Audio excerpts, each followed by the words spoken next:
Hi friends, இன்றைக்கி நம்ம என்ன செய்ய போகிறோன்னா பீட்ரூட் கட்லெட். இது கட்லெட்டுன்னு சொல்லலாம், ஆனால் என் பையனுக்கு கட்லெட் மாதிரி அவிச்சா பிடிக்காது, அதனால் நான் பொரித்து கொடுக்க போகிறேன். இதில் இஞ்சி பூண்டு பேஸ்ட்டு கொஞ்சம் நான் அரைச்சி வச்சுருக்கேன். இஞ்சி பூண்டு கொஞ்சோண்டு பெருஞ்சீரகம் தட்டி வச்சுருக்கேன். அதுலேயே இந்த பீட்ரூட் போட்டுக்கலாம். அப்புறம் ஒரு கையளவு பொட்டுக்கடலை போட்டுக்கலாம்.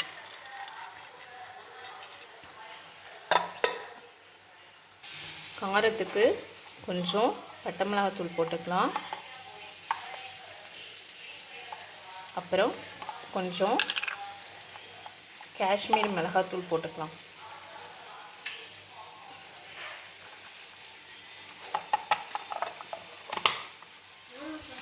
அப்புறம் கொஞ்சம் கரம் மசாலா கொஞ்சம் போட்டுக்கலாம்.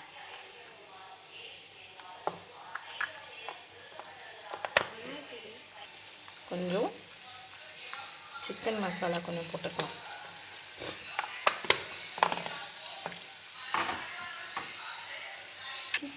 ஒரு காஞ்ச மிளகாய் போட்டுக்கலாம். ரெண்டு காஞ்ச மிளகாய் போட்டுக்கலாம். இது அப்படியே நைஸாக அரைச்சிட்டு வந்துடலாம். ஃப்ரெண்ட்ஸ், சால்ட்டு கொஞ்சம் போட்டுக்கலாம். தேவையான அளவு உப்பு போட்டுங்க. ஃப்ரெண்ட்ஸ், நான் அரைச்சிட்டு வந்துட்டேன். இந்த விழுது இப்படி தான் இருக்கும். பீட்ரூட் சாப்பிடாத பசங்க இந்த மாதிரி செஞ்சு கொடுத்தீங்கன்னா நல்லா சாப்பிடுவாங்க. அப்புறம் என் பையனுக்கு வெங்காயம் பிடிக்காது, அதனால் நான் கொஞ்சம் கம்மியாக போட்டிருக்கேன். அப்புறம் கொஞ்சம் கருவேப்பிலை, கொத்தமல்லி இதில் மிக்ஸ் பண்ணி பிசைஞ்சு இந்த மாதிரி பிசைஞ்சுக்குங்க. 1 டீஸ்பூன் கார்ன்ஃப்ளவர் மாவு கொஞ்சம் போட்டுங்க. இந்த மாதிரி சின்னதாக தட்டி எடுத்துங்க. எனக்கு ஸ்கூலுக்கு டைம் ஆயிடுச்சு, அதனால் நான் அந்த டிசைன்லாம் கொண்டு வரல, சும்மா கைக்கு வந்ததை மாதிரி தட்டிகிட்ருக்கேன். நீங்கள் நல்லா ஹாட் மாதிரி கூட தட்டி போடலாம், இல்லை ரவுண்டாக பவுல் வடை மாதிரி கூட தட்டி போட்டு பொரித்து பசங்களுக்கு ஸ்நாக்ஸாக கொடுத்து விடலாம். ஓகே, மாதிரி தட்டி போட்டு பொரித்து எடுத்து கொஞ்சம் நேரம் வெளியில் வச்சுட்டு அதுக்கப்புறம் லஞ்ச் பாக்ஸ்லேயோ ஸ்நாக்ஸ் பாக்ஸ்லேயோ நீங்கள் பேக் பண்ணிட்டீங்கன்னா செம்மையான ரெசிபி ரெடி.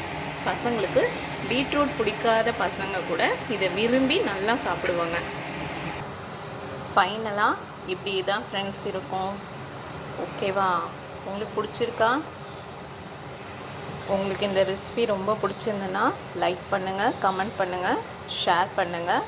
கண்டிப்பாக பெல் ஐக்கானை கிளிக் பண்ணுங்கள்.